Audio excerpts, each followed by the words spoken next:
Oi, gente, meu nome é Luísa Sampaio, eu sou coordenadora de informação da Casa Fluminense e a gente está aqui no mais um Casa nas Eleições, em que a gente está percorrendo a região metropolitana, entrevistando candidatos às prefeituras de todas as cidades. Hoje a gente está aqui com o Rodrigo Neves. Rodrigo é candidato aqui em Niterói, tem 48 anos, é niteroense, sociólogo formado pela UF, foi líder estudantil, vereador, deputado, secretário e prefeito da cidade. Obrigada, Rodrigo.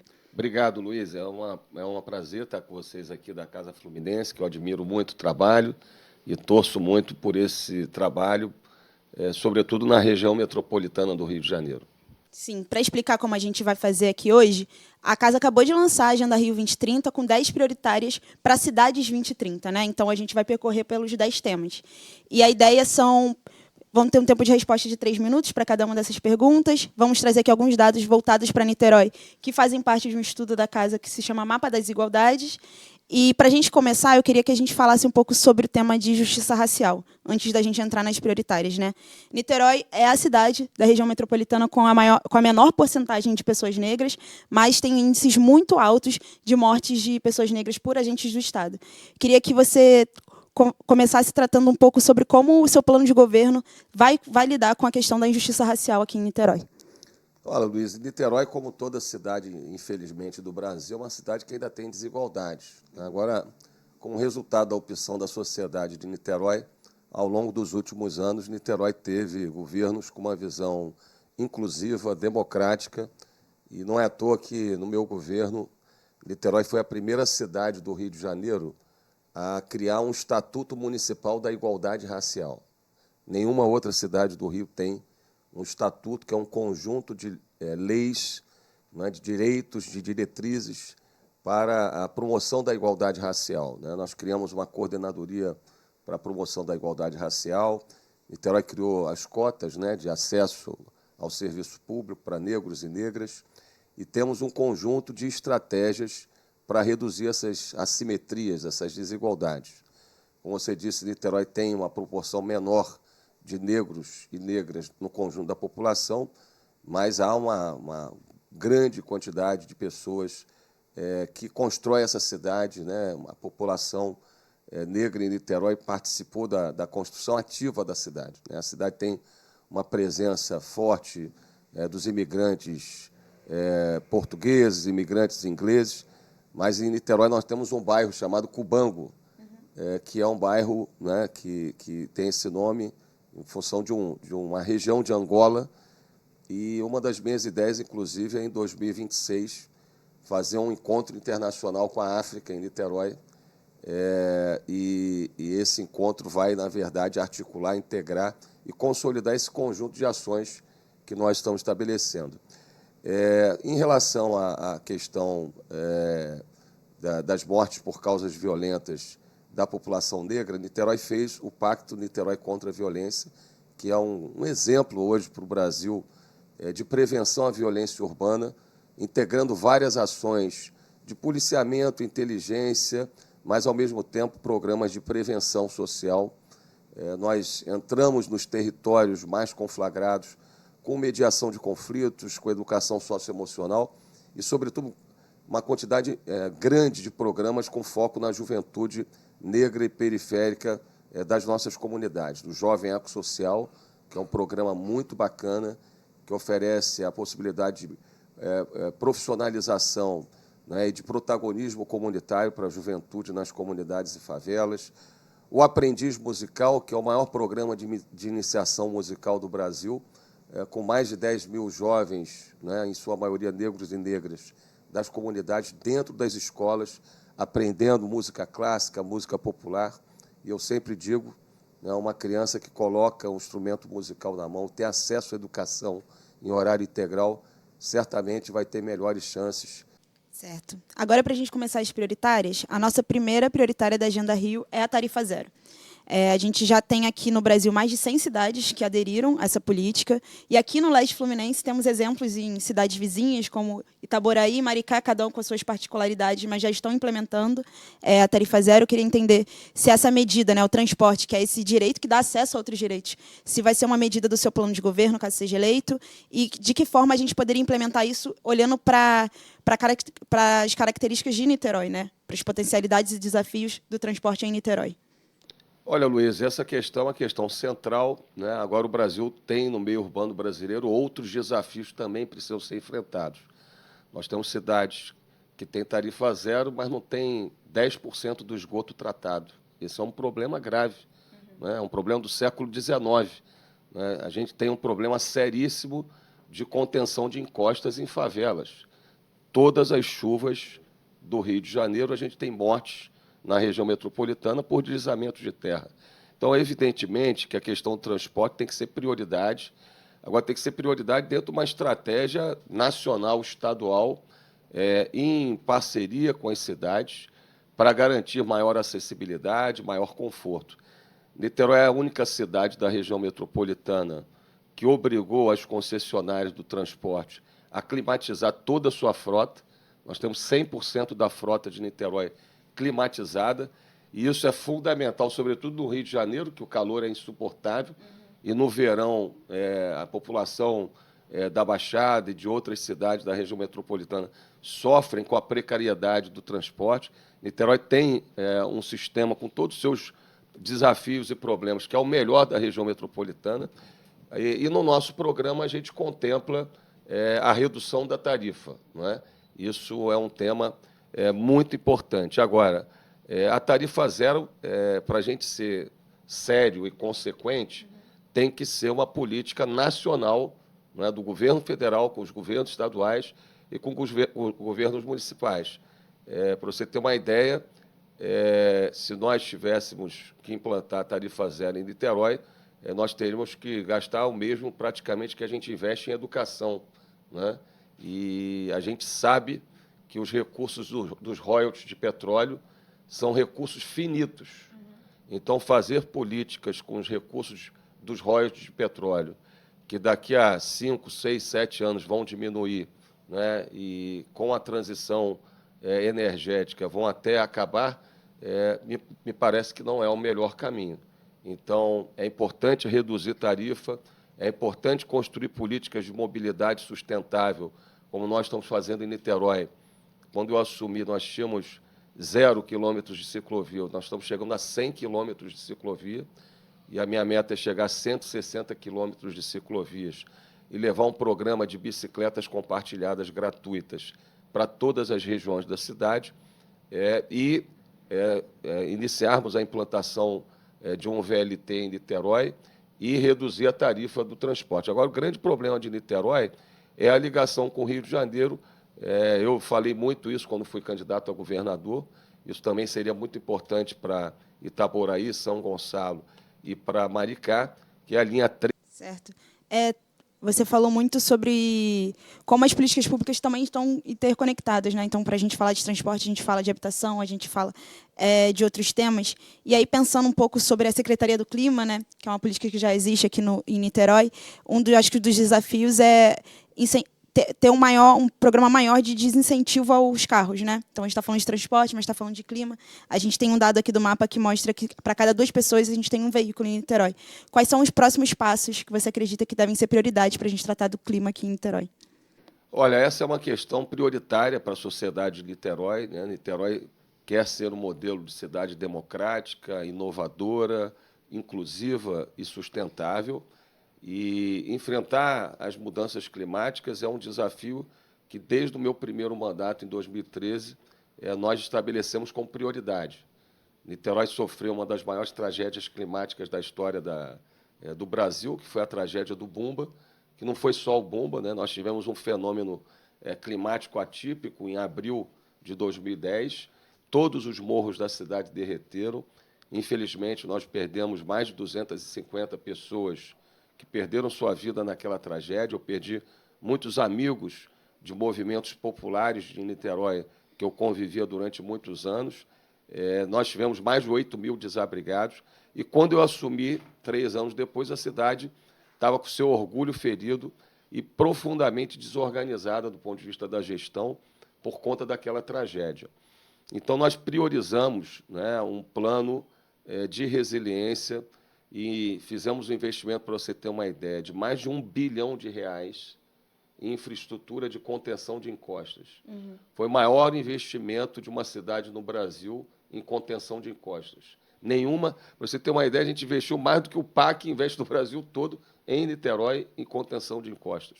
São obras que as pessoas muitas das vezes não veem, que os políticos geralmente não gostam de fazer porque não tem visibilidade, e isso é uma irresponsabilidade, mas são obras que salvam vidas. Niterói tem hoje um radar meteorológico, depois do Rio, é o único da região metropolitana, que permite a gente prever os fenômenos climáticos já com antecedência, sistemas de pluviômetros eletrônicos, centro de comando de defesa civil.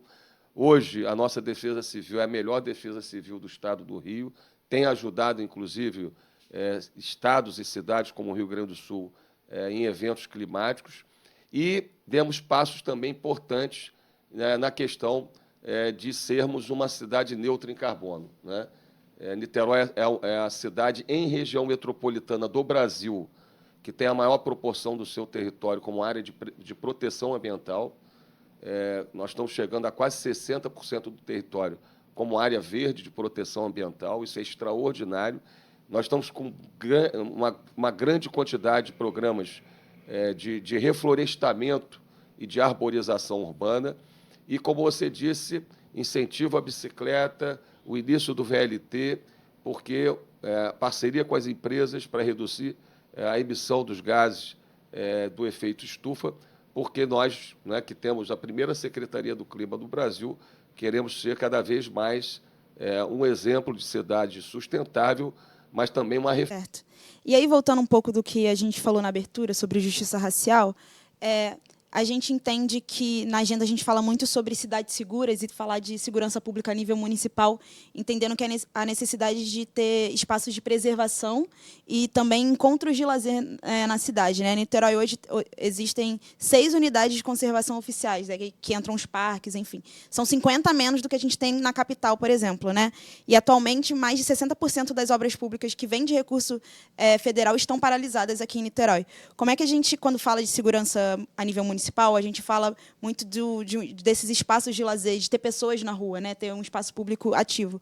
Como você pretende atuar para tornar a cidade um espaço ainda mais democrático, com lazer aberto, principalmente para as pessoas negras, que a gente já mostrou aqui no início, que é um ponto muito, muito delicado da cidade, e que regiões hoje de Niterói precisam ser potencializadas para a gente aumentar o que a gente chama de cidades seguras, né? Esse programa de cidades seguras. Olha, quando eu assumi em 2013, para você ter uma ideia, Niterói estava mais violenta que o Rio, né? Uma coisa incrível. Nós tínhamos 43 mortes por 100 mil habitantes por causas violentas, e o Rio 35 mortes por 100 mil habitantes por causas violentas. Então, nós fizemos um plano, né, com base nas melhores experiências internacionais de prevenção à violência urbana, integrando, evidentemente, a dimensão do policiamento, a dimensão do desenvolvimento territorial, a dimensão dos programas com foco na juventude, né, os programas de engajamento do cidadão. E o fato é que 8 anos depois, não sou eu que estou dizendo, são as estatísticas, né, os dados e, sobretudo, a sensação da população de Niterói, nós chegamos em 2020 com 6 homicídios por 100 mil habitantes, e a melhor condição de segurança pública dentre as cidades da região metropolitana. Isso não foi resultado do acaso, né? Foi resultado de muito trabalho, né? São mais de 25 programas, nós implementamos esses programas em todas as regiões, e uma dimensão importante que você mencionou diz respeito à apropriação do espaço público pelo cidadão, né? Então, nós fizemos mais de 200 áreas de lazer e convivência. Hoje, em Niterói, todas as comunidades pobres têm água e esgoto tratado. Nenhuma cidade da região metropolitana tem isso. Todas as comunidades pobres têm o médico de família e creche. E nós fizemos em todas essas comunidades áreas de lazer e de convivência com grama sintética, com infraestrutura para as crianças e para os jovens, e programas de iniciação esportiva, além dos programas de iniciação musical. Provavelmente, por isso, Niterói é a única cidade que não tem milícias dominando territórios e bairros, né? Enquanto elas estão, infelizmente, no Rio, em São Gonçalo, em Maricá, Itaboraí, Niterói, né, tem essa condição de ser a única cidade da região metropolitana que não tem milícias dominando bairros e territórios. E o poder, né, do crime organizado, do tráfico, diminuiu muito ao longo dos últimos 8 anos. Agora, evidentemente, a cidade não é uma ilha, né, nós estamos numa região metropolitana que é a mais complexa do Brasil. Uma outra coisa muito bacana que a gente fez foram os skate parks e os parques públicos, né, com pistas de skate que são as maiores da nossa região. No Horto do Fonseca, por exemplo, que é o coração ali da zona norte de Niterói, nós tínhamos uma área degradada, antes de eu assumir, era uma área do Estado. Nós municipalizamos, construímos um grande parque, né, para todas as idades. Sim, acho que um outro ponto para a gente tratar, que está também na Agenda Rio 2030 como prioridade, é a necessidade de ter espaços de mapeamento e produção de dados para Niterói, por exemplo, para a gente ter acesso a esse tipo de informação, né? Então, a gente tem na cidade do Rio de Janeiro o IPP. Uma das nossas metas é que todas as cidades da região metropolitana tenham até 2030 os seus institutos de planejamento e pesquisa. E eu acho que uma virada importante também é a inserção e a participação da sociedade civil que já produz dados, né, a partir da geração cidadã de dados, e de coletivos que também produzem dados territorializados, que esses institutos ainda não alcançam, onde tem, não alcançam. Então, para te ouvir sobre se é uma das suas prioridades a criação do centro, né, de pesquisa, né, esses institutos, e também como você pretende integrar movimentos e coletivos que produzem dados também dentro desse instituto.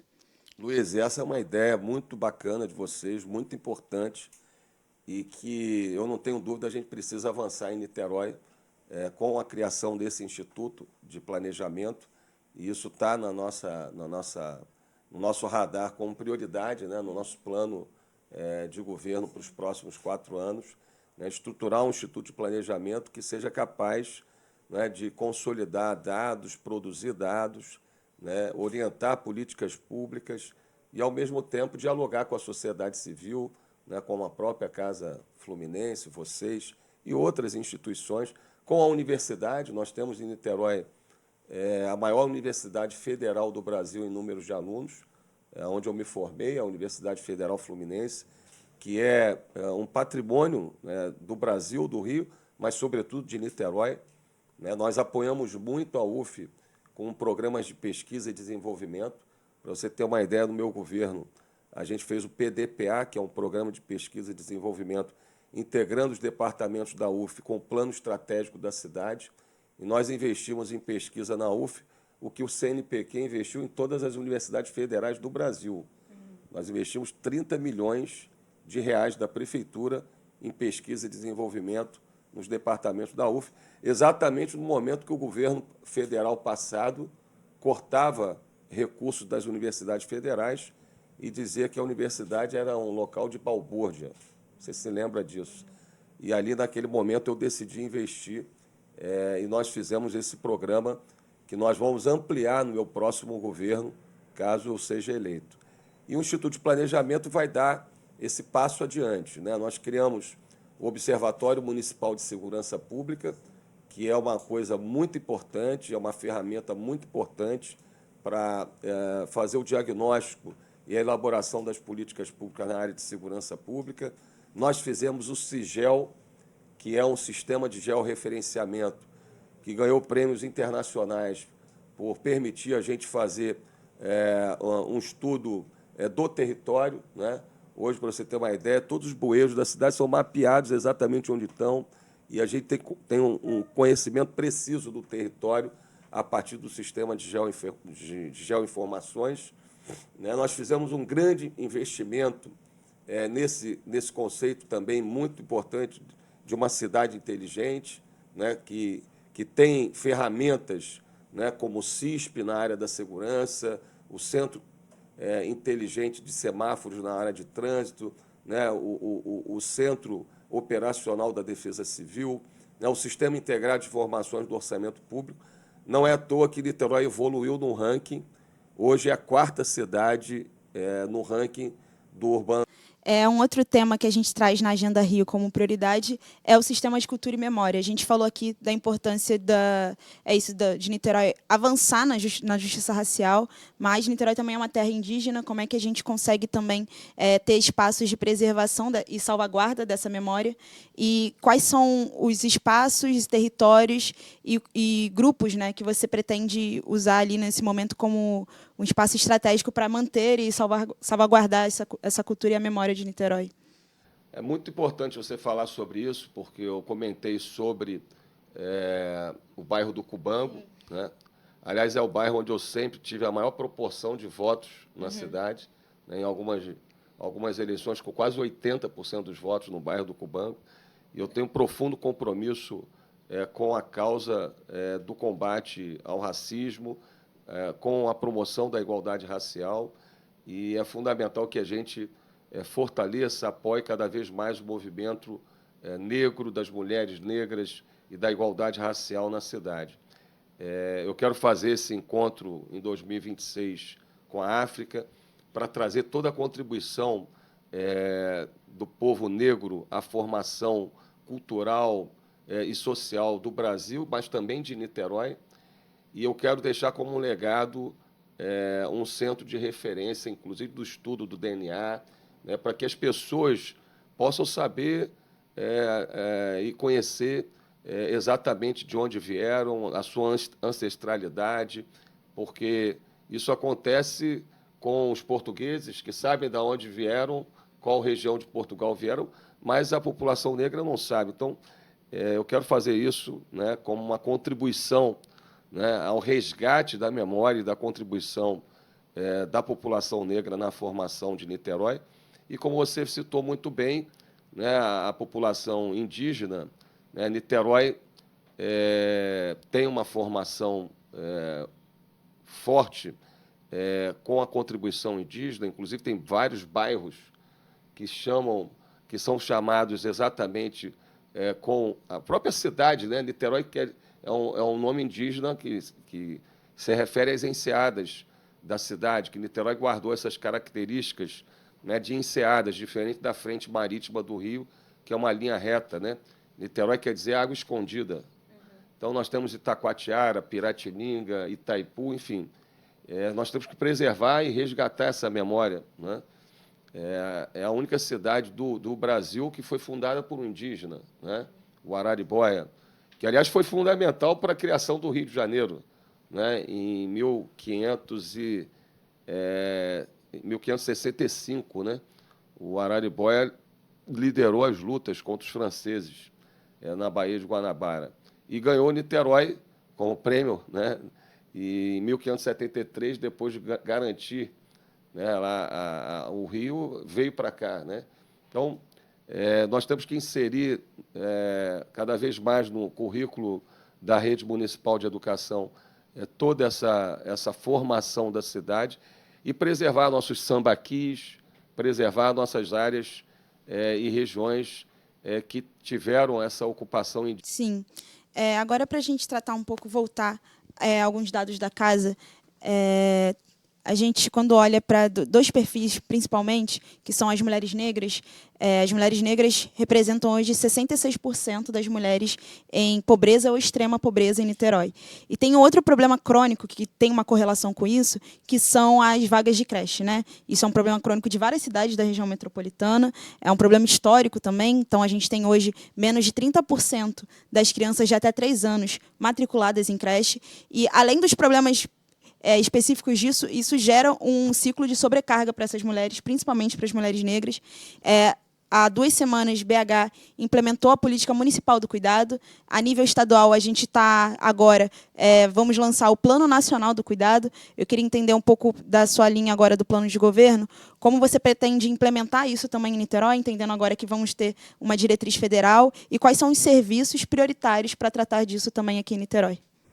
Olha, Luiz, a gente fez em Niterói, nesses 8 anos que eu fui prefeito, o maior investimento em creches do Rio, né? Além de sociólogo, eu sou casado com uma pedagoga que entrou no serviço público aos 19 anos, a Fernanda, como professora do CIEP, né, do Barreto, que é um centro integrado de educação pública com uma concepção inovadora e ainda muito inovadora para os tempos atuais, do Darcy Ribeiro, do Leonel Brizola, e que, infelizmente, foi abandonado, né, no Rio de Janeiro. Eu sou filho de 2 professores e irmão de 2 professores, né? Então, eu tenho a maior convicção, muito arraigada, né, na minha formação, na minha vida pessoal, de que a educação é realmente o caminho para o desenvolvimento desse país. E, infelizmente, o Brasil ainda não fez o pacto que tem que fazer, né, integrando as 3 esferas do governo e a sociedade pela educação. Nós construímos, para você ter uma ideia, 26 escolas em 8 anos. Foi mais do que os 30 anos anteriores, né? Eu acho até interessante que eu tenho uma opositora que faz parte de um partido que, inclusive, em 2018, se aliou à extrema-direita para tentar produzir o meu impeachment e o golpe à soberania popular em Niterói, dizendo que vai fazer uma escola por ano. Bem, eu fiz 3 a 4 escolas por ano, né? E na faixa de 4 a 6 anos, a gente garantiu todas as vagas, né? Para você ter uma ideia, quando eu assumi em 2013 a rede estadual, porque Niterói foi a capital do estado do Rio, a rede estadual era maior do que a rede municipal, né, no ensino fundamental, e hoje a rede municipal na educação infantil e no ensino fundamental é maior do que a rede estadual e maior do que a rede privada. Isso não era histórico em Niterói. Então, foram 26 creches e unidades municipais de educação infantil em todas as regiões da nossa cidade, onde havia um vazio, né, de atenção educacional, pedagógico. Agora, houve uma reinterpretação do STF em relação à LDB, né, para as crianças de 0 a 4 anos, onde, inicialmente, a LDB estabelecia 50% das vagas do total de crianças nessa faixa etária das cidades. E isso, de 2 anos para cá, produziu um novo desafio para as cidades, né? O Rio de Janeiro tem quase 15 mil crianças fora das creches. E em Niterói espalharam uma fake news, né, a oposição, de que tem 3 mil crianças fora da rede municipal de educação infantil, o que não é verdade. Hoje nós temos 150, 200 crianças. Sim. Agora, para a gente tratar de outro tema também muito importante, que é a saúde, olhando para a atenção básica, né? Aí que são essa saúde preventiva, comunitária, quem está muito mais perto do território. A cobertura de atenção básica aqui em Niterói está em 40%. Quais são os seus planos agora, os primeiros passos para que a gente consiga ter uma ampliação disso já nos primeiros anos de governo? Luiz, você deve, evidentemente, compreender que os dados precisam ser olhados em função da realidade do território, né? Niterói tem a maior proporção de famílias na classe A e B do Brasil. 40% da população está na renda A e B, né? É uma cidade que tem uma composição social diferente da média do Rio e do Brasil. O importante é que o programa médico de família, que começou em Niterói e depois inspirou o programa Saúde da Família do governo federal, esse programa começou aqui em 1991, com o prefeito do PDT, o prefeito Jorge Roberto Silveira, que fez um programa de parceria e cooperação com o Ministério da Saúde de Cuba e trouxe esse modelo que tinha iniciado em Cuba na década de 80, quando Cuba começou a enfrentar os problemas de financiamento da sua economia, e é um modelo assistencial que, evidentemente, é muito interessante, porque se você faz a atenção básica primária, você evita que as pessoas aumentem a fila dos hospitais. E nós chegamos a 100% da população, esses 40% do total da população representam 100% da população pobre da cidade que não tem acesso a plano de saúde, né? Niterói tem 50% da população que tem acesso, né, aos programas, aos planos de saúde privados, né? Então, nós chegamos a 100% do território da população pobre da cidade. Em todas as regiões pobres e todas as comunidades, a gente tem unidade do médico de família. Nós vamos contratar mais 200 médicos logo no início do meu governo para que a gente possa garantir que não haja nenhum problema, né, sobretudo de especialistas, na rede de atenção de Niterói. Agora, Niterói tem uma outra questão, que é o seguinte: nós temos, como fomos capital, com a municipalização dos equipamentos de saúde, 5 hospitais. Qual é a cidade da região metropolitana que tem 5 hospitais? Niterói, com 500 mil habitantes, tem 5 hospitais. O Hospital Getulinho Infantil, a maternidade, nós temos um hospital de emergência, o Carlos Tortelli, o Hospital Oceânico, que eu criei na pandemia e que virou um hospital permanente. Então, são 5 hospitais. São Gonçalo, aqui do lado, tem quase 1 milhão de habitantes, tem um hospital. Maricá, com quase 250 mil habitantes, tem um hospital. Itaboraí, com 300 mil habitantes, tem um hospital. Niterói tem 5 hospitais. O Getulinho, que eu reabri no meu primeiro mandato... Sim. Bom, durante a pandemia, a gente participou de uma campanha para o adiamento do Enem, né? E um dos dados que a gente usou para pautar isso eram pessoas negras que se inscreveram no Enem e não tinham acesso à internet, né? Aqui em Niterói são 67% das pessoas negras inscritas não têm acesso à internet. E aí a casa tem um projeto de apoio a pré-vestibulares sociais. A gente apoia aqui em Niterói o Gente Formando Gente. E o nosso objetivo com isso é que a gente entendeu que os prés são uma tecnologia social criada pelas periferias e favelas para fazer uma mobilidade social rápida dessas pessoas, né? Entendendo que é isso, a gente está em Niterói, estamos no Rio de Janeiro e ainda tem pessoas sem acesso à internet.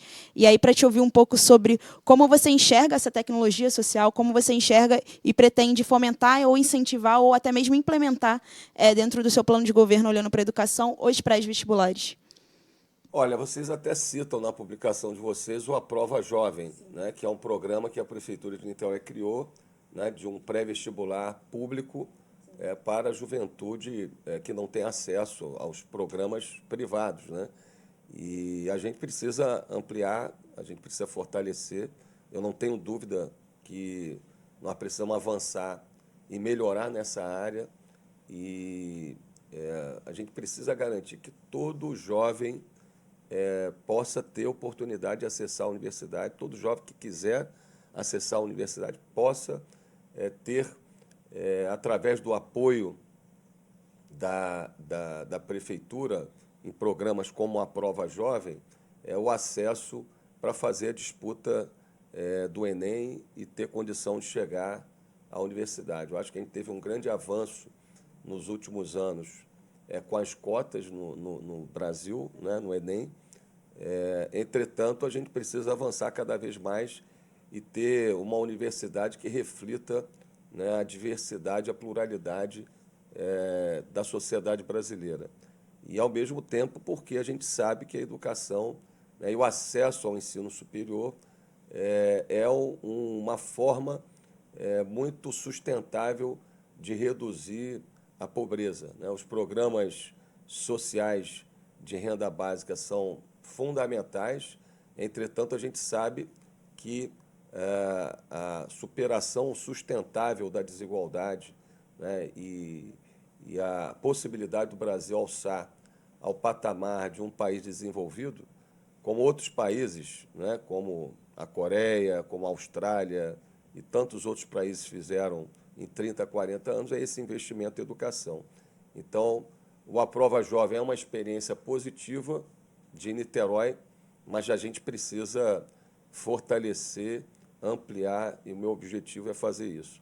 Uma outra coisa que eu quero fazer, que tem a ver com a habitação, é um programa com foco na juventude que já está na universidade, e um programa de retenção desses talentos na universidade e no centro de Niterói, que é uma área que a gente não deixou morrer na pandemia, graças aos apoios que a gente fez às pequenas e médias empresas de Niterói na época da pandemia, mas tudo isso integrado fez com que a gente tivesse a convicção desse programa como um programa prioritário do nosso novo ciclo de mandato, que é um programa de auxílio para o aluguel, né, de moradias no centro da cidade para os jovens sobretudo jovens mais pobres que estão nas universidades em Niterói. Então, nós vamos auxiliar esses jovens. Sim, a minha próxima pergunta era sobre moradias populares mesmo. A gente está mapeando, principalmente agora com, você citou a questão do boom, mas a gente tem visto na região metropolitana casos muito parecidos. A gente teve, no início do ano, uma série de enchentes na Baixada e a gente começou a mapear quais são as áreas de risco de inundação e de deslizamento na região metropolitana. Aqui em Niterói, 30% dos lares estão em áreas de inundação, áreas de alto risco de inundação, e a gente vive numa região metropolitana com um déficit habitacional de mais de 500 mil casas, né? Você já trouxe aí um pouco do exemplo do que você pretende fazer, mas a gente entende também que as ocupações e os movimentos de autogestão podem ser aliadas nesse processo de habitação de interesse social, né? Então, eu queria te ouvir um pouco sobre quais são seus planos e primeiras ações, pensando nesse quadro que é muito importante, que são as moradias populares. Luiz, é incrível como o Brasil tem 8 milhões de déficit de moradias, né? Um país com tanto potencial, com tanta riqueza, convivendo ainda com 8 milhões de famílias sem moradia digna nesse país. Isso é inacreditável, né? A questão da educação, do saneamento e da habitação no Brasil é uma imoralidade. Esse país que gasta a quantidade de dinheiro que gasta com pagamento de juros, né? Com essa taxa de juros extorsiva e absurda que é a taxa de juros no Brasil. Então, nós temos 8 milhões de moradias como déficit habitacional do país, e a região metropolitana do Rio carece há muitos anos de uma política de moradia popular. Há quantos anos o Rio de Janeiro não tem uma política de moradia popular para a região metropolitana? Isso é inacreditável, né? E, ao mesmo tempo, né, a maior parte da população pobre vivendo em favelas, em condições, né, em pirambeiras, em beira de rio, enfim. Essa é uma coisa inacreditável. Niterói não é uma exceção, né? Nós temos territórios e regiões e bairros, né, com problemas de infraestrutura de moradia, e, por isso, uma prioridade nossa, né, até porque, como eu falei, a gente fez investimentos de mais de R$ 1 bilhão em contenção de encostas e praticamente resolvemos os nossos problemas com contenção de encostas, né? A gente pode se dar ao luxo de dizer isso, né? Nenhuma cidade do Brasil pode. A gente hoje fez praticamente todas as obras mapeadas pela Defesa Civil, mas nós vamos fazer agora um programa que vai ser o Vida Nova no Morro. Nós vamos fazer um programa de apoio, né, às famílias, né, das classes populares, de melhorias habitacionais da porta de casa para dentro. E tentar superar esse paradigma de que a favela tem que ter o tijolo exposto, né, tem que ser uma casa precária, com umidade, colocando em risco a saúde das pessoas, a segurança das pessoas. Ao mesmo tempo, a gente espera que o Minha Casa Minha Vida retome a sua força, né? Em parceria com entidades, né? Em parceria com as prefeituras. Nós tivemos aqui vários programas do Minha Casa Minha Vida paralisados em Niterói. Isso é inaceitável. E como a gente já enfrentou outros desafios, como a questão da contenção de encostas, eu, inclusive, me disponho, tenho falado isso como ministro das cidades, a colocar recursos próprios da cidade e da prefeitura nos programas habitacionais. E a gente, além de melhorar a habitação das pessoas, a gente garantir a construção de novos condomínios de habitação de interesse social. O importante é a gente destacar que nos meus 8 anos... Sim. Quando você fala de moradia, você fala muito também desse lugar, isso de criar ambientes mais seguros e adaptados à crise climática. E um dos primeiros serviços que chega nesses momentos de desastre são os CRAs, né? Então, a necessidade, uma das nossas prioridades aqui na agenda é o investimento em CRAs. A média que o SUAS recomenda são 5 mil famílias por unidade. Aqui em Niterói, em comparação a outras cidades, está muito bem, mas ainda é uma média maior do que o recomendado, né? São 5 mil e aqui a média é 7 mil. Como a gente conseguiria, né? Como é que você pretende não só diminuir e regular, né, essa média, mas principalmente monitorar e conseguir antecipar isso, principalmente entendendo que os desastres agora de recorrência da crise climática estão se tornando cada vez mais comuns, né?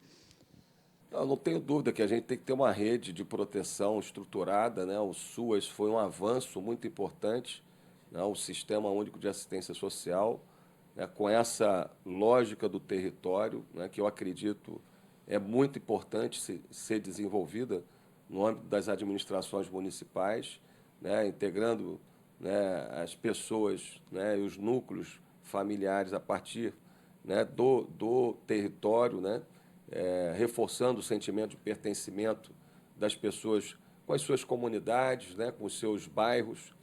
E nós implementamos aqui praticamente todos os CRAs que existem na cidade. Como você mesmo disse, é a melhor cobertura da região metropolitana do Estado, mas a gente precisa avançar, nós vamos avançar. Nós hoje temos um programa de segurança alimentar e nutricional, que é um programa também que é referência, né? O Estado fechou os restaurantes populares em Niterói.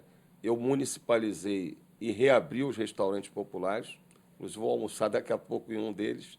Então, isso é muito importante para as famílias em maior vulnerabilidade. E os CRAs são equipamentos que podem cada vez mais estar integrados numa visão mais integrada, intersetorial, com os programas de médico de família, com os programas de educação infantil, com os programas de inserção da mulher no mercado de trabalho, né? Niterói tem um programa de auxílio às mulheres vítimas de violência, que também é um dos poucos do Brasil.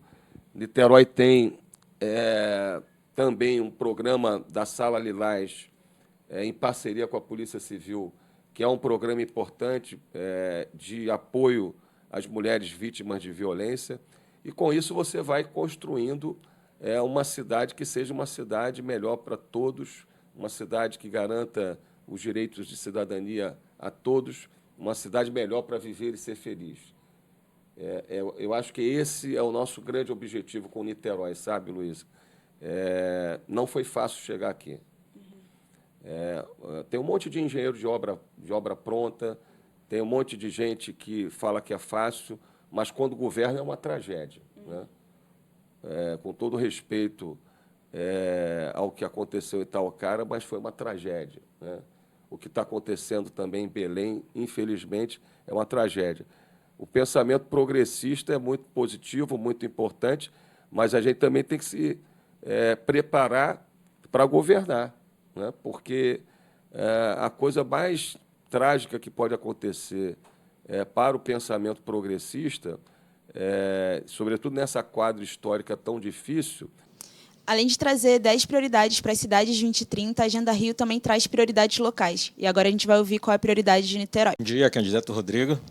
Estou aqui representando o Observatório Colaborativo da Agenda Urbana Fluminense, que é um projeto do Instituto de Arquitetos, do Departamento do Rio de Janeiro, que representa uma rede de entidades, né, inclusive a Casa Fluminense, que faz o monitoramento de planos e instrumentos ligados à política urbana e ambiental nos municípios fluminenses. Tá? Essa ideia surgiu 4 anos atrás, quando foi feita uma carta manifesto, que inclusive teve a adesão do atual prefeito de Niterói. Nessas pesquisas realizadas pelo Observatório, constatamos que, na região metropolitana, muitos municípios atualizaram seus planos diretores, né? Mas isso não tem acontecido no mesmo ritmo com os planos de habitação e de regularização, né? E, de um modo geral, né, na contramão dessa inércia, né, a emergência climática mostrou, né, como é urgente destinar recursos para superar o déficit habitacional, que já foi mencionado pelo senhor, né, nas suas diferentes formas, seja a precariedade, a coabitação, o ônus excessivo com aluguel, né?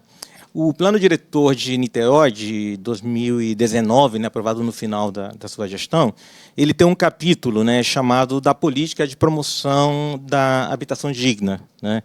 E entre os objetivos apontados nesse capítulo, né, tem a identificação de imóveis não edificados, subutilizados ou não utilizados para que, aplicando instrumentos do Estatuto da Cidade, se possa incentivar a habitação de interesse social, né?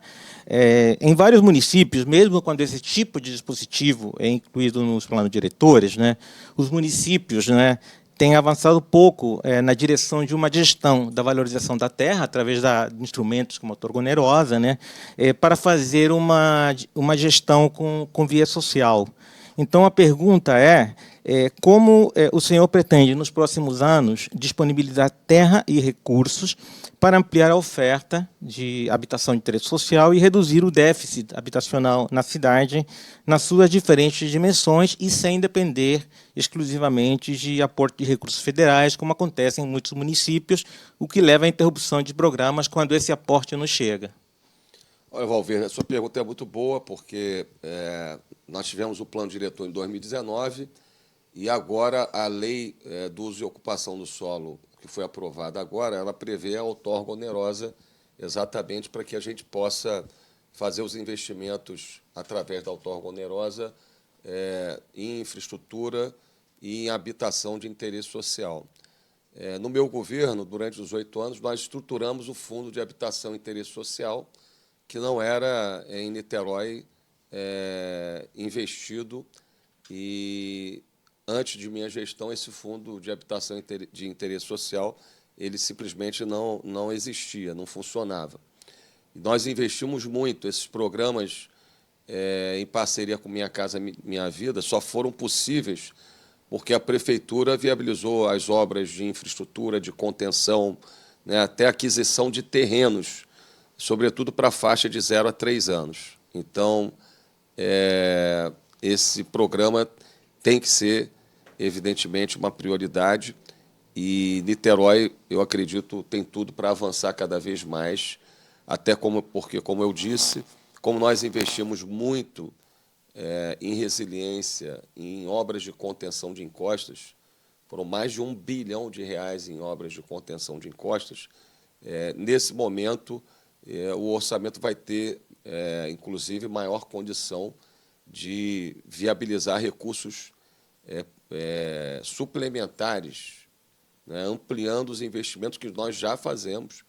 Provavelmente, Niterói é uma das cidades que mais investiu no Fundo de Habitação de Interesse Social, para que a gente enfrente esse desafio na cidade, que é um desafio não só de Niterói, mas sobretudo, do Brasil, né, de um déficit habitacional imoral, um déficit habitacional inaceitável em pleno século XXI nesse país.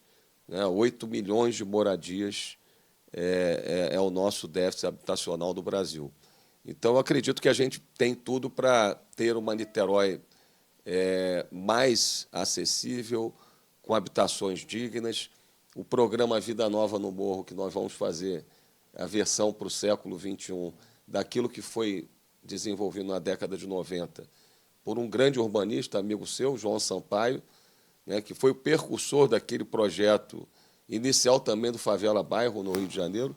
Nós vamos fazer uma versão, né, do Vida Nova no Morro para melhorias habitacionais, tentando desenvolver essa ideia do arquiteto de família, e eu tenho certeza que a parceria dos institutos... Dentro do que você trouxe, o desafio da casa é conseguir criar 10 prioritárias que sirvam para todas as cidades, né? Entendendo aí como é que a gente pretende ver a região metropolitana 2030, que é uma região metropolitana com propostas e políticas públicas integradas também, né? Então, conseguimos passar pelas 10 prioritárias. Queria te agradecer, Rodrigo, pela disponibilidade, pela troca, e avisar que os materiais, tanto os dados quanto as prioritárias que a gente trouxe na agenda, estão disponíveis no site da casa. Olha, parabéns para vocês pelo trabalho. Eu sou fã do trabalho de vocês, né, até por formação. Eu prezo muito pelo planejamento, né, pelos dados, né, pelas evidências, e isso é fundamental para a boa gestão.